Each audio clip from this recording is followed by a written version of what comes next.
بسم الله الرحمن الرحيم. السلام عليكم ورحمة الله وبركاته. إن الحمد لله نحمده ونستعينه ونستغفره ونعوذ بالله من شرور أنفسنا ومن سيئات أعمالنا. من يهده الله فلا مضل له ومن يضلل فلا هادي له. وأشهد أن لا إله إلا الله وحده لا شريك له. وأشهد أن محمدا عبده ورسوله صلى الله عليه وعلى آله وأصحابه ومن تبعهم بإحسان إلى يوم الدين. أما بعد. معاشر المسلمين rahimakumullah. Alhamdulillah, puji syukur yang senantiasa kita ucapkan dengan lisan kita atas segala nikmat yang Allah Subhanahu wa taala limpahkan kepada kita sekalian, dan nikmat yang terkhusus dan yang terbesar adalah nikmatul Islam, nikmatul iman, nikmatul hidayah, nikmatul tamassuk bi kitabillah wa sunnati Rasulillah sallallahu alaihi wa ala alihi wasallam. Nikmat berpegang teguh dengan Islam, dengan kitabullah dan sunnah Rasul sallallahu alaihi wa ala alihi wasallam adalah kenikmatan yang tidak bisa digantikan dengan kenikmatan apapun yang ada di dunia ini. Oleh karena itu, ketika Allah Subhanahu wa taala telah memberi kepada kita hidayah, hendaknya kita senantiasa memelihara hidayah itu dengan istiqamah. Semoga Allah Subhanahu wa taala mengokohkan bagi kita sekalian dengan kalimat yang kokoh, al-qaulu tsabit, dalam kehidupan dunia, demikian pula di alam barzakh. Yuthabbitu Allahu alladhina amanu bil qauli tsabiti fil hayati dunya wa fil akhirah. Allah tabaraka wa taala mengokohkan kepada orang-orang yang beriman al-qaulu tsabit, yaitu kalimat tauhid, la ilaha illallah Muhammadur Rasulullah, dalam kehidupan dunia, demikian pula di alam barzakh tatkala mereka ditanya dalam fitnatul qubur, fitnah di alam barzakh, maka dia mampu menjawab pertanyaan-pertanyaan malaikat yang diutus kepadanya. Dan itulah kebahagiaan ma'asyiral muslimin rahimakumullah. Kita lanjutkan kembali kajian kita dari kitab Wadhifatul Afdhal Al-Musabaqah ila Fadailil A'mal. Pada pertemuan sebelumnya kita telah menjelaskan tentang keutamaan berjaga-jaga di jalan Allah Subhanahu wa taala. Mereka lenggir untuk berjaga, beribadah dalam berjihad di jalan Allah Subhanahu wa taala. Maka ini termasuk amalan yang paling afdal, dan Allah Subhanahu wa taala mengharamkan neraka untuk membakar mata seorang yang berjaga-jaga di jalan Allah Subhanahu wa taala. Kemudian kita lanjutkan ke poin yang berikutnya, masih dalam pembahasan yang pertama, yaitu amalan-amalan yang mulia di dalam Islam yang manfaatnya hanya dirasakan oleh siapa yang mengamalkan. Berkata Fadilatul Syekh Abu Nasr Muhammad bin Abdullah Al-Imam hafizahullah taala, fadlus syahid, keutamaan mati syahid. keutamaan mati syahid. Dan asalnya seorang yang mati syahid adalah seorang yang meninggal dalam peperangan di jalan Allah Subhanahu wa taala, dalam berjihad. Dan itu yang zahir yang disebutkan di dalam poin ini. Yang dimaksud adalah mereka yang meninggal dalam peperangan di jalan Allah Subhanahu wa taala. Dan orang meninggal di jalan Allah Subhanahu wa taala memiliki hukum-hukum tersendiri. Memiliki hukum tersendiri yang berbeda dengan orang-orang yang meninggal bukan dalam peperangan. Meskipun di sana ada keadaan-keadaan yang lain yang disebutkan oleh Nabi sallallahu alaihi wasallam bahwa itu termasuk di antara tanda-tanda syahid. Seperti seorang yang mati tenggelam, atau seorang yang meninggal disebabkan karena terkena reruntuhan bangunan, atau seorang wanita yang meninggal dalam nifas, dan yang lain yang disebutkan oleh Rasulullah alaihi salatu wassalam. Akan tetapi penyebutan syahadah tersebut tidak terkena hukum-hukum di dunia, dalam artian bahwa seorang yang meninggal dalam peperangan di jalan Allah Subhanahu wa taala mereka dikuburkan dengan pakaian mereka. Mereka dikuburkan dan dengan pakaian mereka dan tidak dimandikan. Berbeda halnya dengan orang-orang yang meninggal pada selain orang-orang yang meninggal dalam peperangan di jalan Allah Subhanahu wa taala yang kita sebutkan, meskipun mereka disebut syahadah, akan tetapi hukumnya sama seperti hukum seorang muslim yang meninggal secara umum.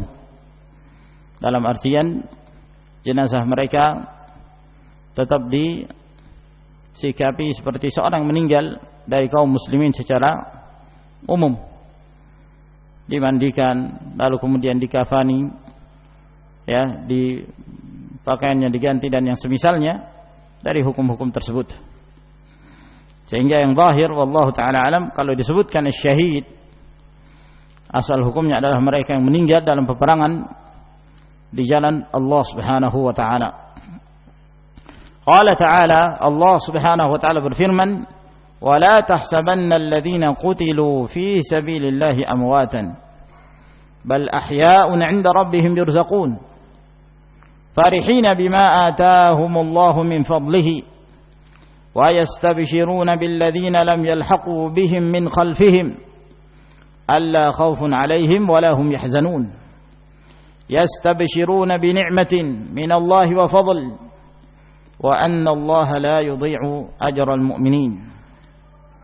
Allah Subhanahu wa taala berfirman, jangan kalian menyangka bahwa orang-orang yang terbunuh di jalan Allah Subhanahu wa taala mereka itu mati.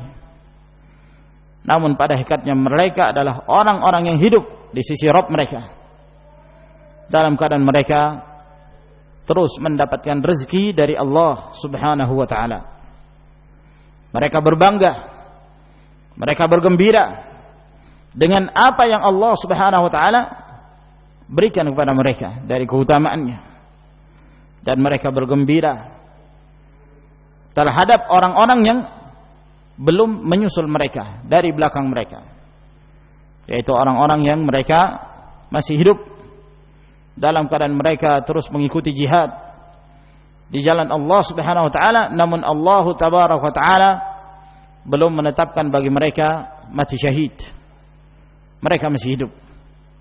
Maka orang-orang yang telah meninggal ini yang lebih dahulu dipanggil Allah Subhanahu wa taala, mereka ingin menyampaikan kabar gembira ini kepada saudara-saudara mereka yang belum menyusul mereka. Mereka hendak menyampaikan kepada orang-orang yang masih hidup, alla khaufun 'alaihim wa la hum yahzanun, bahwa tidak ada rasa takut atas mereka dan mereka tidak perlu bersedih. Tidak ada kekhawatiran, tidak ada perasaan takut, sebab mereka telah mendapatkan rasa aman dari Allah Subhanahu wa taala. semenjak mereka meninggalkan dunia disebabkan karena mereka meninggal di jalan Allah Subhanahu wa taala, maka tidak ada kesulitan. Mereka terus mendapatkan kenikmatan dari Allah baik di alam barzakh, demikian pula tatkala dia bertemu Allah Subhanahu wa taala. Dan mereka bergembira dengan kenikmatan dari Allah Subhanahu wa taala dan keutamaannya, dan bahwa Allah tidaklah menelantarkan pahala orang-orang yang beriman. Maka di dalam ayat Allah tabaraka wa taala ini, Allah Subhanahu wa taala mengabarkan kepada kaum mukminin bahwa orang-orang yang berjihad di jalan Allah Subhanahu wa taala, mereka senantiasa berada dalam kebaikan. Jika mereka masih hidup, maka mereka kembali dengan membawa pahala dan membawa ghanimah, harta rampasan perang. Dan di saat mereka telah dipanggil Allah Subhanahu wa taala, mereka pun mendapatkan kemuliaan dari Allah Subhanahu wa ta'ala. Allah Jalla wa Ala menjelaskan kepada kaum mukminin, wala tahsabanna alladhina qutilu fi sabilillahi amwat. Jangan kalian menyangka orang-orang yang terbunuh di jalan Allah Subhanahu wa ta'ala mereka itu mati, namun pada hakikatnya mereka itu hidup. Yang dimaksud di sini, ma'asyiral ikhwah rahimakumullah, bahwa jangan kalian menyangka orang-orang yang terbunuh di jalan Allah Subhanahu wa taala mereka tidak mendapatkan kenikmatan. Seakan-akan seorang setelah mati sudah selesai, tidak ada lagi kenikmatan. Jangan kalian menyangka demikian. Ketika mereka telah meninggal, sudah kematian yang mereka rasakan, tidak ada lagi kenikmatan yang mereka raih. Jangan kalian menyangka seperti itu. Sebab sesungguhnya mereka adalah orang-orang yang tetap dalam keadaan hidup. Tetap dalam keadaan hidup. Tentu kita tidak mengingkari bahwa orang-orang yang meninggal di jalan Allah Subhanahu wa taala disebut meninggal, bahwa dia mati. Mati dalam kehidupan dunia. Mati dalam kehidupan dunia. Ini tidak diingkari Allah Subhanahu wa taala, dan bukan itu yang dimaksud. Sebab yang namanya manusia pasti merasakan kematian. Kullu nafsin dha'iqatul maut. Setiap jiwa pasti merasakan kematian. Innaka mayyitun wa innahum mayyitun. Sesungguhnya engkau wahai Muhammad meninggal sebagaimana mereka pun akan meninggal. Itu sudah menjadi ketetapan Allah Subhanahu wa taala, dan bukan itu yang dimaksud oleh Allah Jalla wa Ala di dalam ayat ini. Jangan kalian menyangka bahwa orang-orang yang terbunuh di jalan Allah Subhanahu wa taala itu mati. Dalam artian mati, tidak ada balasan dari Allah Subhanahu wa taala, tidak ada kenikmatan dari Allah. Mereka tidak mati.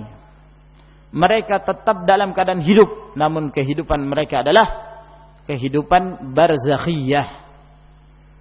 Kehidupan di alam barzakh, di mana Allah Subhanahu wa taala senantiasa memberi kenikmatan kepada mereka. Disebutkan di dalam Sahih Al-Imam Al-Bukhari rahimahullah tentang keadaan mereka ini, bahwa arwah para syuhada mereka hidup di dalam surga di tembolok burung-burung yang berwarna hijau. Lalu kemudian burung-burung ini pun terbang kemana saja yang mereka kehendaki di dalam surga itu. Mereka hendak memakan buah-buahan, dan mereka hendak meminum dari minuman-minuman surga dengan penuh kenikmatan. Begitulah kehidupannya ruh-ruh para syuhada, orang-orang yang meninggal di jalan Allah Subhanahu wa taala. Lalu mereka pun ingin menyampaikan ini kepada ahlud dunia, kepada mereka yang masih hidup, bahwa mereka tidak lagi merasakan kepedihan dan tidak perlu mereka merasakan ketakutan apabila mereka berperang di jalan Allah Subhanahu wa taala. Tidak ada rasa takut dan tidak perlu mereka bersedih. Maka Allah Subhanahu wa taala pun menurunkan ayat ini untuk menjelaskan kepada ahlud dunia, menjelaskan pada kaum mukminin bahwa mereka meninggal di jalan Allah Subhanahu wa taala. Adapun kalian melihat mereka mati dalam kehidupan dunia, namun pada hakikatnya mereka merasakan kehidupan. Mereka merasakan kehidupan. Dan ini juga ma'asyiral ikhwah rahimakumullah membantah keyakinan sebagian mereka, terkhusus dari kalangan sufiyah, yang menyangka bahwa Rasulullah sallallahu alaihi wasallam masih hidup seperti hidupnya manusia yang lainnya dalam kehidupan dunia ini, dengan alasan bahwa Nabi sallallahu alaihi wasallam mengatakan bahwa para nabi itu di dalam kubur mereka ahya. Para nabi itu di alam kubur, di dalam kubur mereka hidup, dan mereka senantiasa mengerjakan salat di dalam kubur-kubur mereka. Lalu mereka berdalil dengan hadis ini, menyatakan bahwa menunjukkan bahwa para nabi itu masih hidup, terkhusus Rasulullah sallallahu alaihi wasallam. Sebagian mereka meyakini bahwa Nabi alaihi salatu wassalam hidup seperti hidupnya yang lain dalam kehidupan dunia, dan ini pemahaman yang batil. Tidak seorang pun dari kaum muslimin semenjak dari para sahabat Nabi sallallahu alaihi wasallam dan seterusnya, dari mereka yang berpemahaman dengan pemahaman yang benar, mengatakan bahwa Nabi sallallahu alaihi wasallam masih hidup seperti hidupnya manusia yang lainnya dalam kehidupan dunia. Kalau benar demikian, ya sudah digali saja kuburannya. Digali, kemudian Nabi sallallahu alaihi wasallam ya ditempatkan di mana gitu. Tinggal kontrakkan rumah atau yang semisalnya. Tinggal di rumah ya, atau menjadi pemimpin kaum muslimin. Nah, dan ini seorang yang berakal tidak akan meyakini hal-hal yang seperti ini. Nah, bagaimana mungkin? Sementara para sahabat dahulu, ketika Rasulullah sallallahu alaihi wasallam meninggal, ya, Umar bin Khattab radhiyallahu taala anhu, ya, sempat disebabkan karena rasa cinta beliau kepada Nabi alaihi salatu wasallam, hampir saja beliau mengingkari. Sampai beliau mengancam, siapa yang mengatakan bahwa Muhammad sallallahu alaihi wasallam telah meninggal, saya akan penggal lehernya. Nah, sampai kemudian diingatkan oleh Abu Bakar As-Siddiq radhiyallahu taala, dan beliau membaca firman Allah Subhanahu wa taala, "Wa ma Muhammadun illa rasul qad khalat min qablihi ar-rusul afa in mata aw qutila qalabtum ala aqabikum." Tidaklah Muhammad itu melainkan beliau adalah seorang rasul dan telah berlalu rasul-rasul sebelumnya. Apakah ketika beliau mati ataukah beliau terbunuh, kalian murtad, kalian meninggalkan agama Allah Subhanahu wa taala? Maka setelah Abu Bakar As-Siddiq membaca firman Allah ini, maka tersadarlah Umar bin Khattab radhiyallahu taala anhu. Ya. Tidak ada yang menyepakati dari kalangan para sahabat. Abu Bakar tidak mengatakan pada Umar, benar perkataanmu ya Umar, bahwa Nabi sallallahu alaihi wasallam itu masih hidup. Memang betul beliau hidup, tapi kehidupan beliau itu di alam barzakh, hayatun barzakhiyah. Nah, dan kehidupan di alam barzakh berbeda dengan kehidupan dalam kehidupan dunia ini. Maka ayat Allah Subhanahu wa taala ini menjelaskan tentang keutamaan seorang meninggal di jalan Allah Subhanahu wa taala. Seorang meninggal sebagai syahid. Namun perlu kita mengetahui, ma'asyiral ikhwah rahimakumullah, bahwa ada sebagian kaum muslimin mereka telah bermudah-mudahan dalam menggunakan gelar syahid kepada sebagian orang dianggap tokoh. Sebagian mereka menggelari Sayyid Qutb, Asy-Syahid Sayyid Qutb, ya, Asy-Syahid Abdullah Azzam atau yang semisalnya, dengan gelar-gelar syahid. Nah, dan gelar-gelar yang seperti ini, ma'asyiral ikhwan rahimakumullah, tidak diperbolehkan. Sebab menggelari seorang sebagai syahid seakan-akan kita memvonis bahwa si fulan telah mendapatkan jaminan kenikmatan dari Allah Subhanahu wa taala. Seperti yang disebutkan dalam ayat ini. Dari mana kita mengetahui? Apakah setiap orang yang berperang di jalan Allah dipastikan masuk ke dalam syurga? Wallahu alam, kita tidak mengetahui. Hati kita bagaimana? Hati manusia bagaimana? Apakah mereka ikhlas ketika berperang di jalan Allah Subhanahu wa taala? Ada seorang datang kepada Nabi alaihi salatu wassalam. Lalu dia bertanya, Rasulullah, ar-rajul yuqatilu syaja'ah, war-rajul yuqatilu hamiyah, war-rajul yuqatil liyura makanu. Wahai Nabi sallallahu alaihi wasallam, ada seorang berperang karena keberanian. Ada seorang berperang karena semangat jahiliyah. Ada seorang berperang karena ingin dikatakan pahlawan atau yang semisalnya. Riya. Siapakah yang dikatakan fi sabilillah? Kata Nabi sallallahu alaihi wasallam, man qatala litakuna kalimatullahi al-ulya fahuwa fi sabilillah. Siapa yang berperang dengan niat untuk meninggikan kalimat Allah Subhanahu wa taala, maka itulah yang disebut fi sabilillah. Sementara orang-orang yang berada di baris ya peperangan melawan orang-orang musyrikin, belum tentu mereka ikhlas. Jangankan di zaman sekarang atau sebelumnya, di zaman Rasulullah sallallahu alaihi wasallam disebutkan dalam sahih Al-Imam Al-Bukhari rahimahullah, ketika dalam satu peperangan ada seorang orang ini dalam setiap peperangan selalu berada di baris terdepan dan luar biasa beraninya menebas leher orang-orang musyrik, luar biasa, sehingga para sahabat terkagum-kagum pada orang ini, sampai di antara mereka ada yang mengatakan orang ini telah mendahului kita masuk ke dalam surga. Berita ini sampai kepada Nabi alaihi salatu wassalam. Apa kata beliau? Huwa min ahli nar. Orang itu penduduk neraka.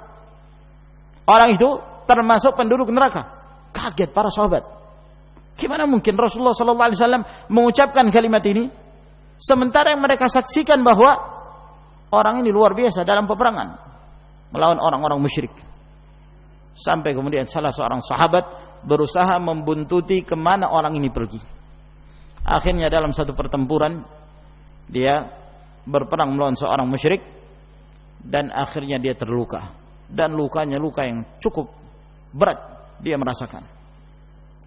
Akhirnya dia pergi meninggalkan, lalu pergi ke tempat yang sepi, lalu dia menyangka bahwa tidak ada seorang pun yang melihatnya, maka dia pun apa yang dia lakukan? Harakiri. Bunuh diri. Nah, meninggal bunuh diri, intihar. Nah, meninggal. Subhanallah. Disaksikan langsung oleh sahabat ini. Maka dia datang kepada Rasulullah sallallahu alaihi wasallam, lalu dia mengatakan asyhadu an la ilaha illallah wa asyhadu annaka rasulullah. Lalu dia menceritakan apa yang dia saksikan. Siapa yang bisa memberi jaminan? Kita tidak mengetahui nasib seorang. Oleh karena itu, benar apa yang disebutkan oleh Al-Imam Al-Bukhari rahimahullah. Di dalam sahihnya beliau menyebutkan bab la yuqalu fulanun syahid.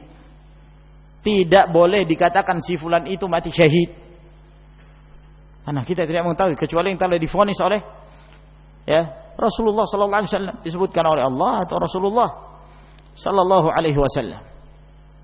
Adapun menghukumi memudah-mudahkan gelar-gelar yang seperti ini bahkan kepada orang-orang yang masih tanda tanya. Sayyid Qutb adalah seorang yang menjadi pelopor gerakan teroris pada masa kini. Nah, di masa sekarang ini hampir setiap mereka yang terpengaruh dengan pemikiran Khawarij, mereka mengambil dari buku-bukunya Sayyid Qutb, terpengaruh dari kitab-kitabnya Sayyid Qutb, dari kitabnya Fi Dhilal Quran, Ma'alim Fit Tariq, dan yang lainnya dari buku-bukunya, buku-buku yang menyesatkan. Nah, apalagi untuk mengatakan bahwa si fulan meninggal dalam keadaan syahid. Ini luar biasa. Telah meninggal orang-orang sebelumnya dari kalangan para ulama al-ajilla, namun kita tidak pernah mengatakan kepada mereka si fulan syahid, si fulan syahid, si fulan syahid. Kita tidak pernah mendengarkan ahlu sunnah mengatakan Imam Syafi'i asy-syahid, Al-Imam Ahmad asy-syahid. Padahal kalau dilihat dari gelar, mereka lebih berhak untuk mendapatkan gelar tersebut karena kokohnya mereka di atas sunnah Rasulullah sallallahu alaihi wasallam. Adapun surat Sayyid Qutb yang diketahui memiliki pemikiran aqidah wahdatul wujud, mencela para sahabat, maka ma'asyiral ikhwah rahimakumullah, hendaknya kita berjalan bersama dengan syariah. Apa yang dibolehkan dalam syariat maka kita berjalan di atasnya. Yang tidak diperbolehkan, maka tidak diperbolehkan kita melakukannya meskipun kita bangga atau hendak memberi pujian kepada seorang yang dianggap tokoh. Wa an Samurah radhiyallahu taala anhu qala Nabi sallallahu alaihi wasallam, dan dari Samurah radhiyallahu taala anhu beliau berkata, bersabda Nabi sallallahu alaihi wasallam, ra'aitul lailata rajulaini, aku melihat pada malam hari ini ada dua laki-laki, atayani, yang keduanya mendatangiku. Dan Nabi sallallahu alaihi wasallam apabila melihat sesuatu dalam mimpi Rasulullah adalah wahyu. Mimpi Rasulullah sallallahu alaihi wasallam adalah wahyu, dan itulah mimpi para nabi dan rasul. Aku melihat pada malam hari ada dua laki-laki yang mendatangiku. Fasa'ida bisyajarah, lalu kemudian keduanya membawa aku naik ke sebuah pohon. Fa'adkhalani daran hiya ahsan wa afdal, lalu keduanya memasukkan aku ke sebuah ruangan, yang ruangan itu adalah ruangan yang sangat indah dan sangat bagus sekali, paling indah dan yang paling utama. Lam ara qattu ahsana minhu, aku tidak pernah melihat ada tempat yang lebih baik dari apa yang aku saksikan itu. Qala, lalu kemudian keduanya berkata, amma hadhihi dar fadarus syuhada, adapun tempat ini adalah merupakan tempatnya para syuhada, orang-orang yang meninggal syahid di jalan Allah Subhanahu wa taala. Hadis ini diriwayatkan oleh Imam Al-Bukhari, dan Allah Subhanahu wa taala telah mempersiapkan bagi para syuhada di dalam surga ada tempat khusus yang Allah persiapkan bagi para mujahidin. Inna fil jannati mi'ata darajah a'addahu Allah azza wa jalla lil mujahidin fi sabilillah. Sesungguhnya di dalam surga itu ada 100 tingkat yang Allah Subhanahu wa taala telah persiapkan untuk para mujahidin, orang-orang yang meninggal di jalan Allah Subhanahu wa taala. Nas'alullah syahadah. Kita senantiasa bermohon kepada Allah Subhanahu wa taala semoga tercatat sebagai syuhada. Kemudian yang berikutnya, fadlus sidq, keutamaan jujur. Jujur lisan, benar dalam ucapan, benar dalam perbuatan, membenarkan hati. Apa yang diucapkan oleh lisan senantiasa sejalan dengan hatinya. An Abdullah bin Amr radhiyallahu anhuma qala qila li Rasulillah sallallahu alaihi wa alihi wasallam ayyun nasi afdal. Dari Abdullah bin Amr radhiyallahu taala anhuma beliau berkata, Rasulullah sallallahu alaihi wasallam ditanya, siapakah manusia yang paling utama? Siapakah manusia yang paling utama? Kata Nabi sallallahu alaihi wasallam, kullu makhmumil qalbi saduqil lisan. Setiap orang yang hatinya itu makhmum, asal dari kata makhmum dalam bahasa Arab, sesuatu yang munawwaf, yang dibersihkan ya. Kalau seorang mengatakan khamamtu al-bait, yani nadhaftuhu wa kannastuhu, aku membersihkan rumah. Jadi makhmumul qalbi, yani hati yang bersih, hati yang jernih, lisannya jujur. Qalu, maka para sahabat bertanya, saduqul lisan na'rifuhu, adapun yang lisannya jujur kami sudah mengetahui. Fama makhmumul qalbi, lalu apa yang dimaksud dengan hati yang bersih itu, hati yang jernih itu? Apa yang dimaksud? Qala, maka jawab Nabi sallallahu alaihi wasallam, huwa at-taqiyyun naqi, la ithma fihi wala baghi wala ghilla wala hasad. Yang dimaksud dengan hati yang bersih itu adalah orang yang bertakwa, hati yang bertakwa kepada Allah, hati yang jernih, yang ikhlas dalam beribadah kepada Allah, tidak ada dosa padanya, tidak ada kezaliman, tidak ada kedengkian dan tidak ada hasad. Itulah hati yang jernih. Hadis ini diriwayatkan oleh Ibnu Majah dan disahihkan oleh Al-Allamah Al-Albani rahimahullahu taala dalam silsilah al-hadits as-sahihah. Maka di dalam hadis ini Rasulullah sallallahu alaihi wasallam menjelaskan keutamaan seorang yang memiliki al-qalbul makhmum, hati yang jernih, hati yang bersih, yaitu hati yang salim, yang ikhlas dalam bertauhid, dalam beribadah hanya kepada Allah Subhanahu wa taala, yang bertakwa, yang menjauhkan diri dari berbagai perbuatan dosa dan kemaksiatan. Tidak ada kezaliman, tidak menzalimi orang lain, dan tidak menzalimi dirinya sendiri, dan tidak ada hasad padanya, hasad terhadap kaum mukminin. Rabbana ighfir lana wa li ikhwanina alladhina sabaquna bil iman wa la taj'al fi qulubina ghillan lil ladzina amanu. Ya Allah, ampunilah kami dan kepada kaum mukminin yang mereka telah mendahului kami dengan keimanan.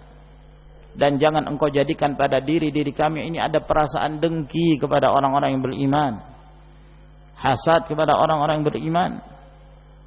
Maka hati yang bersih dari hasad adalah ciri seorang mukmin. Yang kedua, saduqul lisan. Lisannya jujur. Dan kejujuran dituntut. Ma'asyiral muslimin rahimakumullah. Tidak sepantasnya seorang mukmin menjadi seorang yang pendusta. Dan Allah Subhanahu wa taala telah menjelaskan keutamaan orang-orang yang jujur. Jujur hatinya, jujur lisannya, jujur amalannya. Ya ayyuhalladzina amanu kunu ma'as shadiqin. Wahai orang-orang beriman, hendaknya kalian menjadi bersama dengan orang-orang yang jujur. Dalam riwayat Bukhari dan Muslim dari hadis Ibnu Mas'ud, kata Nabi sallallahu alaihi wasallam, "Alaikum bis-sidqi. Fa inna sidqa yahdi ila al-birr. Fa innal birra yahdi ila al-jannah. Fama zala ar-rajul yasduq wa yataharra as-sidqa hatta yuktaba 'inda Allahi siddiqa." Hendaknya kalian senantiasa menjaga kejujuran. Sebab kejujuran itu akan mengantarkan kepada takwa Allah Subhanahu wa taala. Dan ketakwaan itu akan mengantarkan seorang hamba kepada surga. Dan tidaklah seorang itu jujur dan dia terus menjaga kejujurannya dalam keadaan bagaimanapun, sehingga dia dicatat di sisi Allah Subhanahu wa taala sebagai siddiq. Wa iyyakum wal kadhib fa innal kadhiba yahdi ila al fujur wa innal fujura yahdi ila an-nar. Fama zala ar-rajulu yakdhib wa yataharra al-kadhib hatta yuktaba 'inda Allahi kadzdzaba. Dan hendaknya kalian menjauhi dusta, sebab kedustaan itu akan mengantarkan kepada kemaksiatan, dan maksiat itu akan mengantarkan seorang kepada neraka. Tidaklah seorang itu suka berdusta dan dia terus berdusta sehingga tercatat di sisi Allah Subhanahu wa taala sebagai seorang kadzdzab. Benar apa yang dikatakan oleh Ka'ab bin Malik yang telah mempraktekkan kejujuran dalam kehidupannya. Beliau diboikot disebabkan karena beliau jujur di hadapan Rasulullah sallallahu alaihi wasallam, tidak memiliki uzur untuk tidak mengikuti perang Tabuk pada waktu itu. Beliau tertinggal dan beliau tidak mencari-cari alasan seperti orang-orang munafik. Maka beliau mendapatkan hukuman dari Allah Subhanahu wa taala, diboikot oleh kaum muslimin termasuk Nabi sallallahu alaihi wasallam. Namun setelah itu beliau mendapatkan kenikmatan. Allah Subhanahu wa taala menerima taubatnya dan dimuliakan oleh kaum muslimin. Apa kata beliau setelah merasakan kenikmatan itu? As-sidqu najah. Kejujuran itu keselamatan. Kejujuran itu keselamatan, meskipun terkadang berat seorang untuk berkata jujur. Namun ma'asyiral ikhwah rahimakumullah, tidaklah seorang senantiasa menjaga kejujurannya, jujur dalam mengatakan sesuatu, melainkan Allah Subhanahu wa taala akan menempatkan dia di kalangan as-siddiqin. Yang berikutnya, fadlu husnil khuluq, keutamaan memiliki akhlak yang baik. An Abi Hurairah radhiyallahu taala anhu qala qala Rasulullah sallallahu alaihi wasallam. Dari Abu Hurairah radhiyallahu anhu, beliau berkata, telah bersabda Rasulullah sallallahu alaihi wasallam, akmalul mu'minina imanan ahsanuhum khuluqa. Kaum mukminin yang paling sempurna keimanannya adalah yang paling baik akhlaknya. Wa khiyarukum khiyarukum linisaihim khuluqa. Dan orang terpilih di antara kalian adalah orang-orang yang terpilih yang paling baik terhadap istri-istri mereka, terhadap keluarga mereka, yang paling baik akhlaknya. Hadis ini diriwayatkan oleh Tirmidzi dan disahihkan Al-Albani rahimahullahu taala. Wa an Aisyah radhiyallahu anha qalat sami'tu Rasulullah sallallahu alaihi wasallam yaqul. Dan dari Aisyah radhiyallahu anha beliau berkata, aku mendengarkan Rasulullah sallallahu alaihi wasallam bersabda, innal mu'mina la yudriku bi husni khuluqihi darajatas shaimil qa'im. Sesungguhnya seorang mukmin maka dengan kebaikan akhlak yang dia miliki, dia mampu menjangkau tingkatan orang-orang yang menjadi ahli siyam dan ahli qiyam. Orang yang senantiasa berpuasa, orang senantiasa qiyamul lail dengan husnul khuluq, dengan kebaikan akhlak, maka seorang itu akan dimuliakan Allah Subhanahu wa taala, memiliki kedudukan yang sangat tinggi. Wa an Abi Darda radhiyallahu anhu anin Nabi sallallahu alaihi wasallam qala. Dan dari Abu Darda radhiyallahu taala anhu dari Nabi sallallahu alaihi wasallam bersabda, ma syai'un athqalu fi mizanil mu'mini yaumal qiyamati min khuluqin hasan. Tidak ada satupun yang paling berat dalam timbangan seorang mukmin pada hari kiamat dari akhlak yang baik. Wa innallaha la yubghidul fahishal badhi. Dan sesungguhnya Allah Subhanahu wa taala sangat benci kepada seorang yang buruk amalannya, suka berbuat keji dan lisannya kotor. Lisannya buruk, suka berkata-kata yang buruk, berkata-kata yang kotor, suka mencela, suka mentaan dan yang semisalnya. Allah Subhanahu wa taala benci kepada orang-orang yang sifatnya seperti ini. Hadis ini diriwayatkan oleh Tirmidzi dan disahihkan pula oleh Al-Allamah Al-Albani rahimahullah. Wa an Amr bin Shu'aib an abihi an jaddih. Dari Amr bin Shu'aib, dari ayahnya dari kakeknya yaitu Abdullah bin Amr bin Al-As, annahu sami'a an-nabi sallallahu alaihi wasallam yaqul, bahwa beliau mendengarkan Nabi sallallahu alaihi wasallam bersabda, ala ukhbirukum bi ahabbikum ilayya. Maukah aku kabarkan kepada kalian orang yang paling aku cintai, wa aqrabikum minni majlisan yaumal qiyamah, dan orang yang paling dekat majelisnya dariku pada hari kiamat. Menunjukkan bahwa dia berada di tingkatan yang sangat tinggi. Sebab Nabi sallallahu alaihi wasallam dalam surga itu beliau meraih tingkatan surga yang paling tinggi. Siapa yang paling dekat majelisnya menunjukkan bahwa dia ditinggikan kedudukannya di dalam surga. Fasakatal qaum, maka kaum pun yang mendengarkan diam. Fa'adaha marratayn aw thalathan, lalu kemudian Nabi sallallahu alaihi wasallam mengulangi lagi sampai 2 sampai 3 kali. Qala al-qaumu na'am ya Rasulullah. Lalu kemudian para sahabat pun menjawab, iya ya Rasulullah, kami ingin mengetahui siapa itu orang yang paling dicintai Rasulullah dan yang paling dekat majelisnya pada yaumul qiyamah. Kata Nabi sallallahu alaihi wasallam, ahsanukum khuluqa, yang paling baik akhlaknya di antara kalian. Hadis ini diriwayatkan oleh Imam Ahmad dan disahihkan oleh Al-Allamah Al-Albani dalam Sahih Al-Adabul Mufrad. Ma'asyarul ikhwan rahimakumullah, apa yang disebutkan oleh Syekh Muhammad Al-Imam hafizahullah taala dalam poin ini sebagian kecil dari sekian banyak hadis yang menjelaskan tentang keutamaan husnul khuluq, dan bahwa Nabi sallallahu alaihi wa ala alihi wasallam diutus oleh Allah Jalla wa ala untuk menyempurnakan akhlak manusia. Innama bu'itsu liutammi masalihal akhlaq. Sesungguhnya aku diutus untuk menyempurnakan kesalehan akhlak manusia. Jadi Islam ini membawa kesempurnaan akhlak. Akhlak-akhlak yang baik yang ada di zaman dahulu, yang dimiliki oleh para nabi dan rasul, terpencar-pencar, terbagi-bagi, namun belum sempurna. Diutusnya Rasulullah sallallahu alaihi wasallam, Allah Jalla wa Ala menyempurnakan akhlak yang dimiliki oleh orang-orang terdahulu, semuanya ada di dalam Islam. Nah, ini menunjukkan kemuliaan Islam, bahwa Islam sangat mementingkan yang namanya akhlak. Dan Rasulullah sallallahu alaihi wasallam adalah uswatun hasanah, suri tauladan yang terbaik, panutan bagi seluruh umat manusia. Siapa yang ingin berakhlak dengan al-akhlaqul karimah, lihat Rasulullah alaihi salatu wassalam. Tidak ada satu hamba pun yang dipuji oleh Allah Subhanahu wa taala dari kalangan umat ini yang memiliki akhlak yang sangat mulia daripada Rasulullah alaihi salatu wassalam. Disaksikan oleh Allah, wa innaka la'ala khuluqin 'adzim. Sesungguhnya engkau wahai Muhammad benar-benar berada di atas akhlak yang sangat agung sekali. Ketika Aisyah radhiyallahu taala anha ditanya tentang bagaimana akhlak Nabi alaihi salatu wassalam, maka Aisyah radhiyallahu taala anha mengatakan kana khuluquhu al-Qur'an.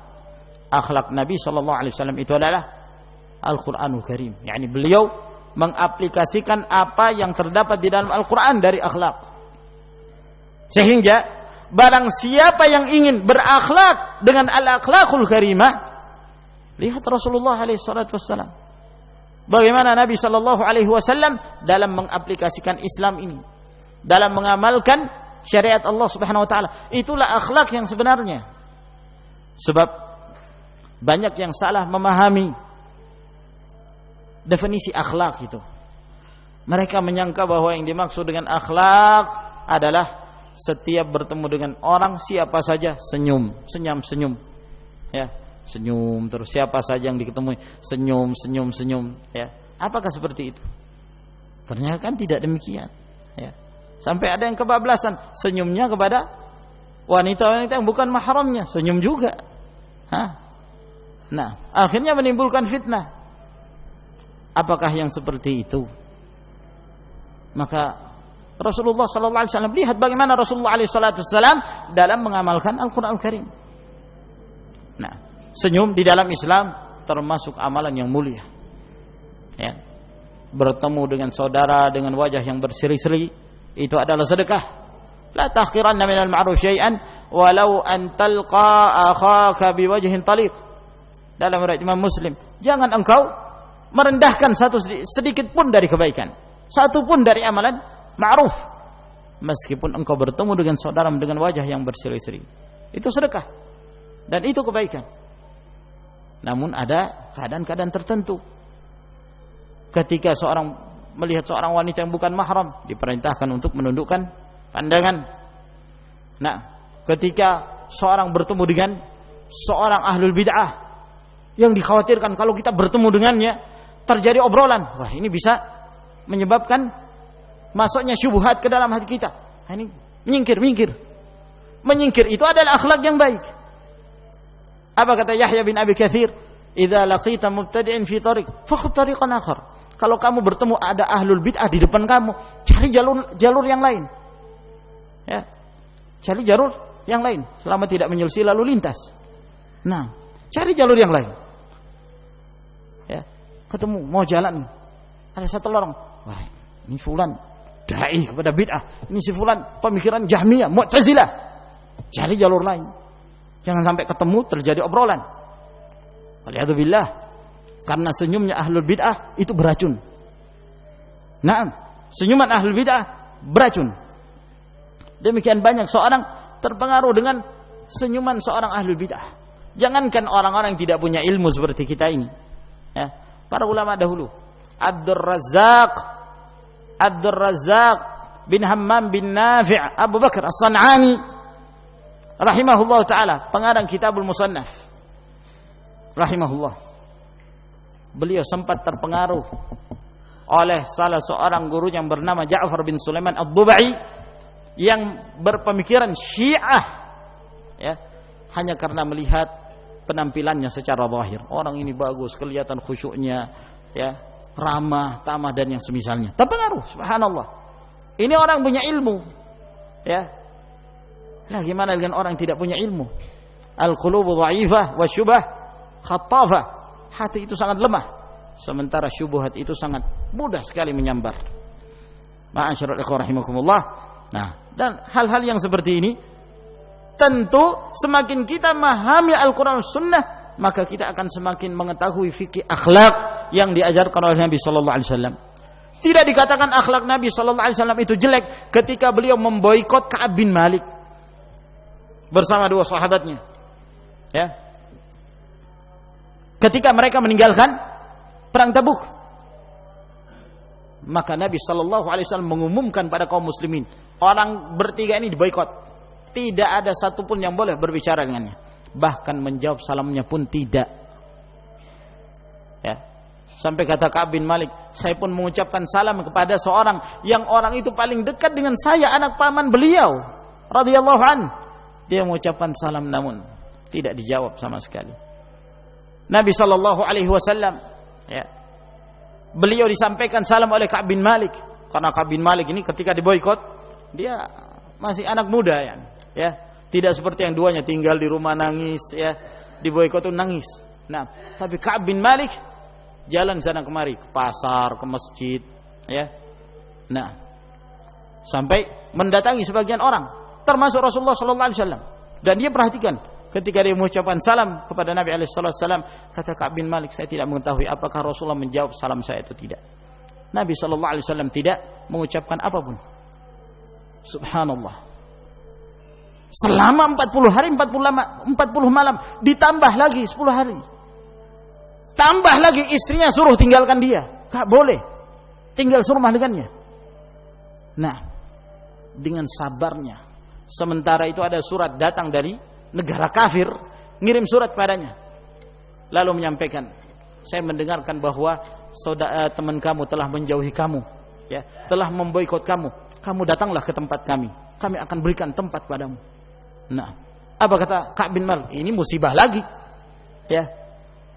Nah, ini lebih musibah lagi dari sebelumnya. Baqat alaihil ardu bima rahabat. Dia merasa bumi ini sempit, ya. Subhanallah. Ya. Tapi tidak ada seorang pun mengatakan, wah, ini Rasulullah akhlaknya jelek betul, masa orang dekatnya diboikot. Tidak ada yang mengatakan seperti itu. Nah, fikih yang seperti ini, ma'asyiral muslimin rahimakumullah, penting. Karena apa? Sebagian mereka memahami bahwa kalau seorang tidak ingin berdekatan pada si fulan, kenapa? Karena si fulan itu dai kepada bid'ah. Lalu mereka mengatakan, wah, ini orang keras betul, keras ini. Kerasnya seperti apa sih? Hah? La haula wala quwwata illa billah. Menunjukkan tidak mengerti. Ya. Maka keluar istilah keras, keluar istilah tasyaddud, keluar istilah salafiyah mani, keluar macam-macam istilah. Mereka berselisih seperti berselisihnya mereka orang-orang kafir dahulu ketika menyifati Rasulullah SAW. Tidak sepakat dalam sifat itu. Ada yang mengatakan Rasulullah penyair, ada yang mengatakan tukang sihir, ada yang mengatakan gila, ada yang mengatakan dukun. Tidak sepakat. Tidak sepakat dalam lakop-lakop tersebut. Karena itu adalah lakop-lakop yang dusta. Nah, alhamdulillah, masyaallah rahimakumullah, yang wajib bagi kaum muslimin istiqamah, tsabat 'alal haq, kokoh di atas kebenaran. Alhamdulillah, tidak peduli bagi dia syubhat-syubhat al-qaum. Intinya bahwa kebaikan akhlak sangat penting. Nah, jangan kita menganggap remeh hal-hal yang sifatnya ringan. Membantu saudara kita, ya, ada yang kekurangan, kita berusaha untuk membantunya. Nah, ada yang butuh pertolongan, kita berusaha untuk menolongnya. Nah, ada yang dalam keadaan kesusahan, maka kita berusaha menghilangkan kesulitan yang ada padanya. Begitulah kehidupan kaum muslimin. Ya. Al-muslimun kal jasadil wahid. Mathalul mu'minin kal jasadil wahid.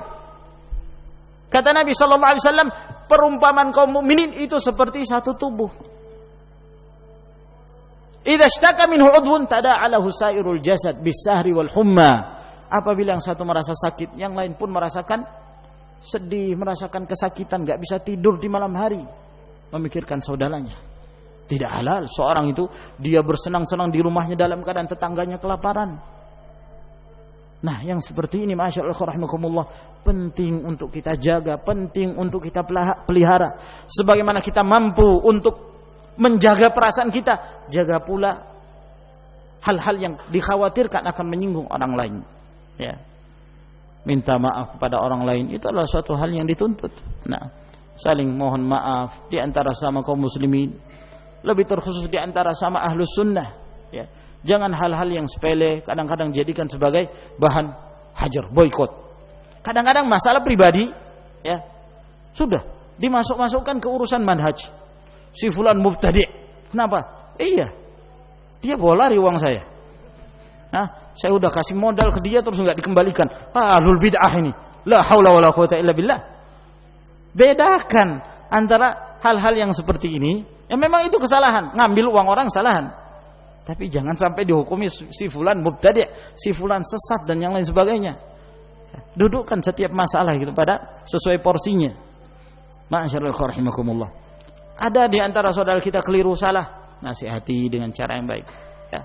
Dengan cara yang ma'ruf. Jangan mempermalukan di hadapan umum. Jangan menghinakan dia di hadapan teman-teman yang lain.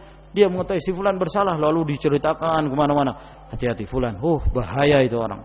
Nah, kecuali sekali lagi, kecuali memang ada kemaslahatan. Ya, ada hal-hal yang sifatnya membutuhkan tahdzir, membutuhkan peringatan pada kaum muslimin disebabkan karena kesalahan seseorang, apakah itu kemaksiatan atau disebabkan karena kerancuan pemikiran. Maka memahami yang seperti ini, ma'asyiral rahimakumullah, semakin banyak kita mempelajari ilmu syar'i, maka semakin mudah bagi kita untuk memahami fikih akhlak yang dimiliki oleh Nabi sallallahu alaihi wasallam. Kemudian ma'asyiral muslimin rahimakumullah, kita masuki bagian yang kedua.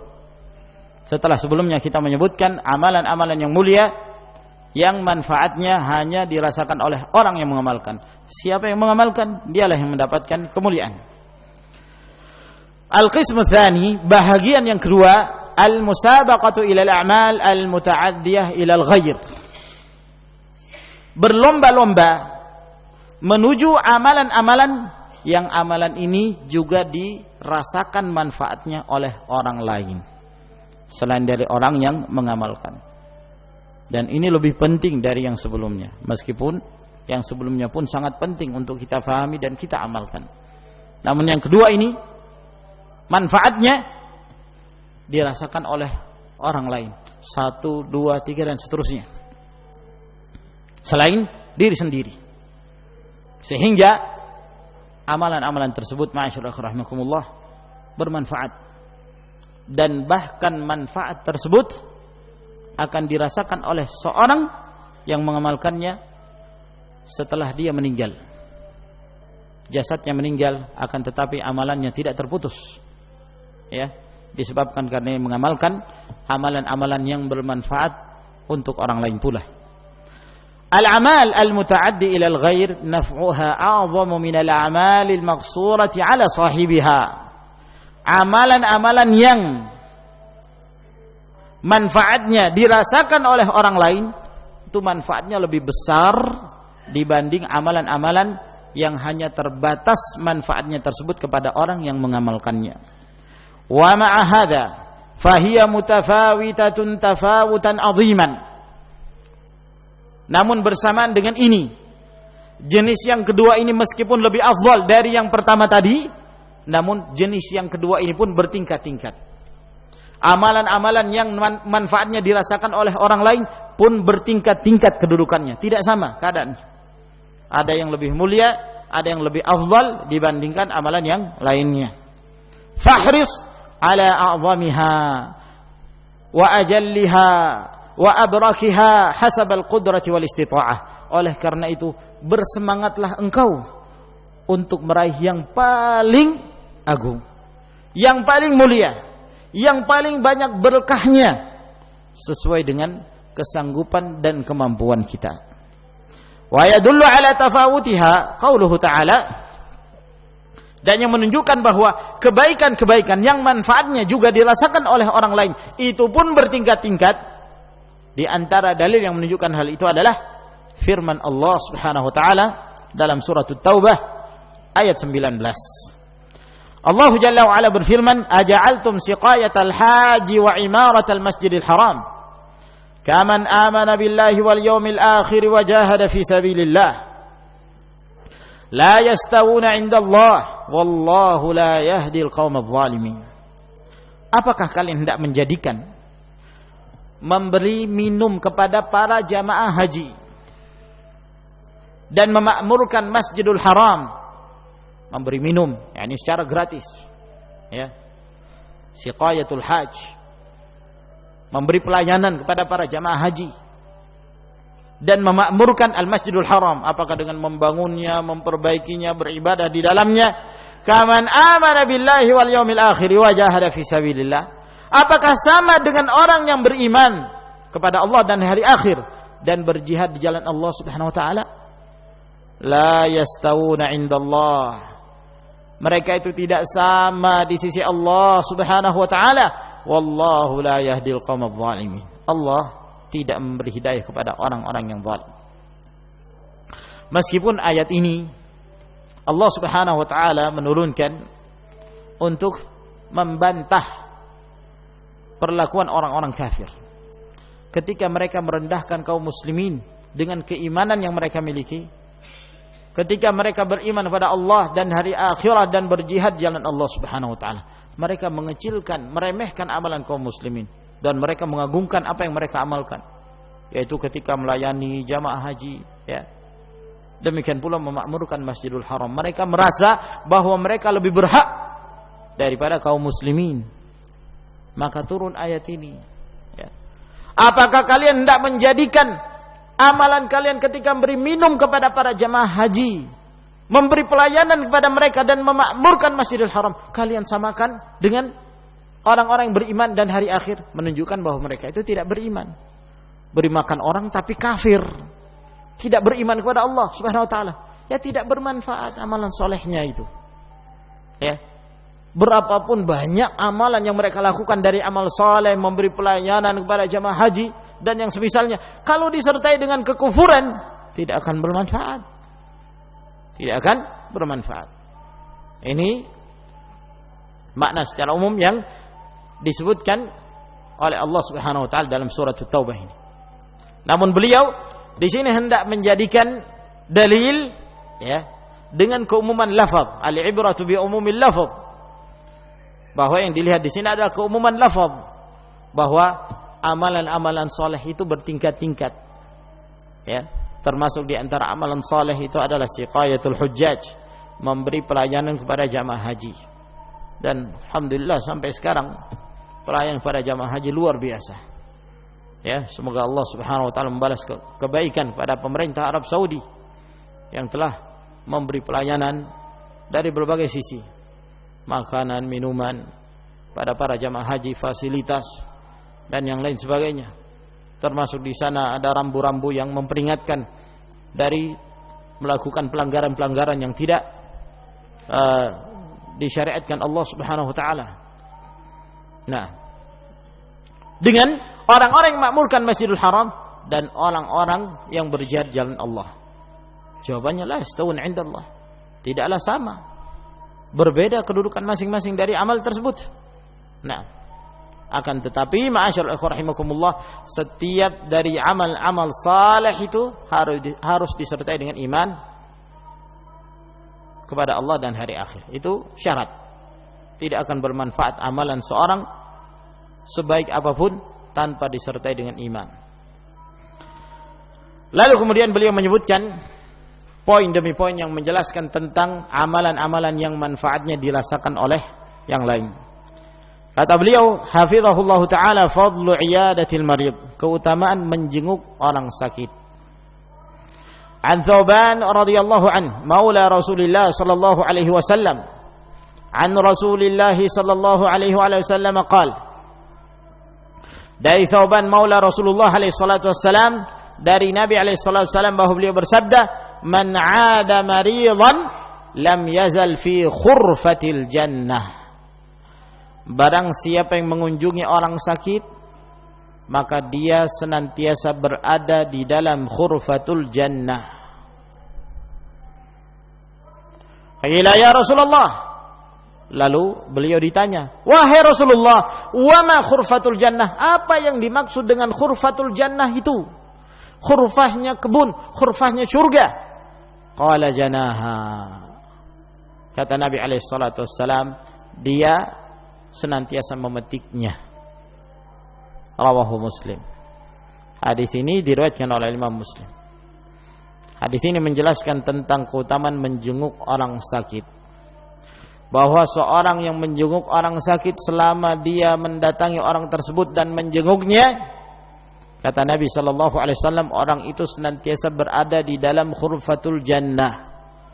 Asal dari makna khurfah itu adalah buah yang matang yang ada di dalam kebun yang siap untuk dipetik. Itu khurfah. Nah, khurfatul jannah yakni buah yang matang yang ada di dalam kebun. Maka selama seorang muslim itu menjenguk orang sakit, maka dia senantiasa berjalan di tengah-tengah kebun yang di sana banyak sekali buah-buahan, kebun surga.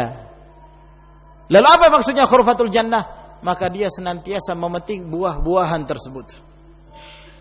Memetik buah-buahan yang ada di dalam jannah itu. Nah, ini jelas merupakan keutamaan yang besar. Ya, seorang metik kebun di dunia saja. Ya, suruh petik, kamu masuk aja. Terserah mau ngambil yang mana, silahkan ngambil. Waduh, luar biasa. Ya. Nah,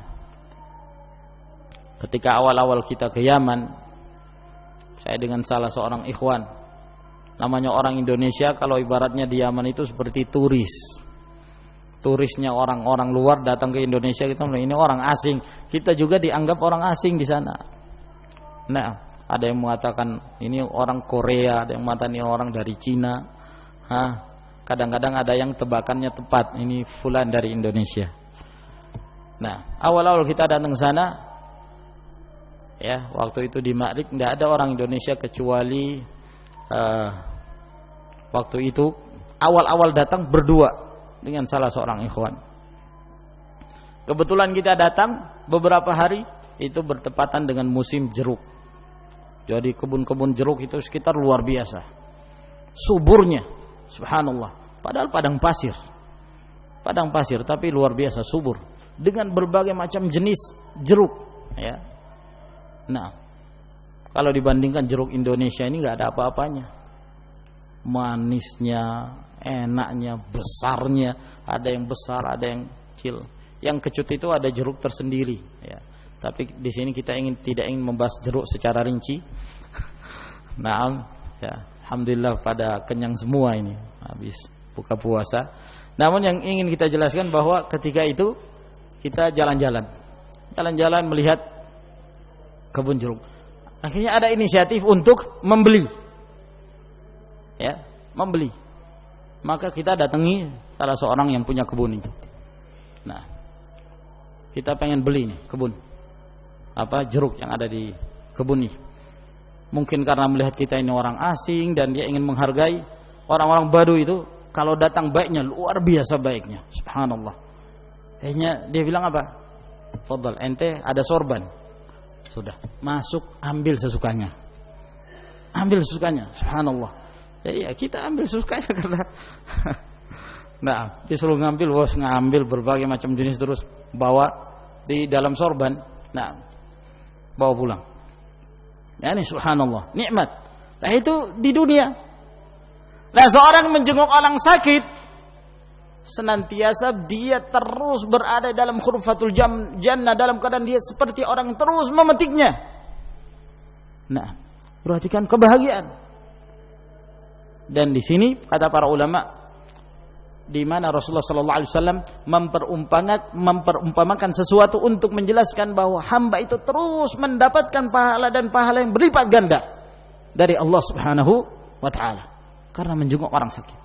Selama dia masih dalam perjalanan menjenguk orang sakit, maka selama itu pula dia seperti orang yang terus memetik buah-buahan yang ada di dalam kebun surga itu. An Abi Hurairah radhiyallahu taala anhu qala Rasulullah sallallahu alaihi wasallam, Dari Abu Hurairah radhiyallahu anhu, beliau berkata, telah bersabda Rasulullah sallallahu alaihi wasallam, "Man 'ada maridan aw zara akhan lahu fillah." Barang siapa yang menjenguk orang sakit atau mengunjungi saudaranya karena Allah Subhanahu wa taala meskipun tidak sakit, berziarah. Jadi dalam bahasa Arab dibedakan antara 'ada dengan zara'. Kalau mengunjungi orang sakit itu namanya 'adah, iyadah, mengunjungi. Tapi kalau mengunjungi seorang yang sehat, yakni berkunjung ke rumahnya, namanya ziarah, zarah. Kata Nabi sallallahu alaihi wasallam, siapa yang mengunjungi orang sakit atau menziarahi, mengunjungi saudaranya fillah, nadahu munadin, maka ada yang akan memanggilnya dengan panggilan, antirta wa taba mamsyaka wa tabawwa'ta minal jannati manzila. Engkau telah berbuat baik dan perjalanan baik, dan engkau menempati, siap untuk menempati tempatmu di dalam surga Allah Subhanahu wa taala. Hadis ini diriwayatkan oleh At-Tirmidzi, dan lafaz hadis ini juga dan juga diriwayatkan oleh Imam Muslim, dan lafaz hadis ini dalam riwayat At-Tirmidzi rahimahullah ta'ala. Maka di dalam hadis ini menjelaskan keutamaan ziarah. Ziarah secara umum, mengunjungi saudara dalam keadaan sakit, atau berziarah, mendatangi rumah saudaranya karena ziarah. Maka ini juga merupakan keutamaan yang besar, di mana ada yang akan menyeru untuk memberi pujian kepada perjalanannya. Tibta wa taba mamsyaka wa tabawwa'ta minal jannati manzila. Engkau telah baik, perjalananmu baik, dan engkau siap untuk menempati surga sebagai tempat tinggalmu. Nah, namun tentunya ya, seruan-seruan yang seperti ini termasuk di antara ghaib, ya. Jangan kemudian seorang mengunjungi tunggu suara. Ada suara enggak ini? Bukan itu yang dimaksud. Nah, namun ketika disebutkan seruan-seruan tersebut menunjukkan bahwa hamba itu diridhai Allah Subhanahu wa taala. Apakah Allah Jalla wa ala atau malaikat yang memberi pujian kepada perjalanan seorang hamba. Fadlu salati 'alal janazah wattiba'iha. Keutamaan menyolati jenazah dan mengantar jenazah hingga ke tempat pemakamannya. An Abi Hurairah radhiyallahu anna Rasulullah sallallahu alaihi wasallam qala, dari Abu Hurairah radhiyallahu taala anhu bahwa Rasulullah sallallahu alaihi wasallam bersabda, "Man ittaba'a janazata muslimin imanan wa ihtisaba wa kana ma'ahu hatta yusalli 'alaiha wa yafrugha min dafniha, fa innahu yarji'u min al-ajri bi qiratain kullu qiratin mithlu Uhud." Barang siapa yang mengantar jenazah seorang muslim dengan penuh keimanan dan mengharapkan ridha Allah Subhanahu wa taala. Ini syarat, dengan penuh keimanan dan mengharapkan ridha Allah Subhanahu wa taala. Barang siapa yang mengantar jenazah seorang muslim dan dia terus bersamanya hingga dia menyolatinya dan sampai selesai pemakamannya. Jadi dia mengantar sampai ke pemakaman, lalu dia menunggu hingga selesai dimakamkan. Fa innahu yarji'u minal ajr bi qiratain, sehingga dia pulang ke rumahnya dengan membawa pahala 2 qirat. 1 qirat seperti bukit Uhud. Seperti bukit Uhud. Bukit Uhud besar. Siapa yang pernah melihat di Madinah bukit Uhud, luar biasa besarnya. Nah, seperti itu. Nah, dan Nabi sallallahu alaihi wasallam apabila hendak menggambarkan besarnya pahala dari satu amalan, beliau selalu menyebutkan sesuatu yang disaksikan oleh para sahabat. Tuh, seperti bukit Uhud. Bahkan 2 qirat. 1 qirat itu seperti bukit Uhud. Kamu pulang menyolati saudaramu yang meninggal, kemudian kamu mengantar sampai ke tempat peristirahatan terakhir, kamu kembali dalam keadaan membawa 2 qirat. 1 qirat seperti bukit Uhud itu. Jadi seorang menggambar, wah, luar biasa besarnya. Ya. Besarnya pahala yang Allah Subhanahu wa taala berikan. Wa man shalla 'alaiha thumma raja'a qabla an tudfan fa innahu yarji'u bi qiratin. Dan barang siapa yang menyolati jenazah tersebut lalu dia pulang sebelum selesai dimakamkan, maka dia mendapatkan 1 qirat. Hadis ini diriwayatkan oleh Bukhari dan Muslim. Sehingga Abdullah bin Umar radhiyallahu taala anhuma, sebelumnya beliau apabila ada yang meninggal, beliau hanya menyolati. Selesai solati, pulang. Selesai menyolati, pulang. Beliau tidak mengantar hingga pemakaman. Sampai kemudian ketika hadis ini sampai kepada beliau yang menjelaskan tentang keutamaan mengantar jenazah sampai ke tempat yang terakhir, maka beliau menyesal dan beliau mengatakan, laqad farratna qararita katsira, sungguh kami telah menelantarkan sekian banyak qirat, keutamaan yang besar, pahala yang besar dari Allah Subhanahu wa taala. Maka hendaknya kita bersemangat atas amalan ini. Ada saudara kita yang sakit, kita berusaha menjenguk.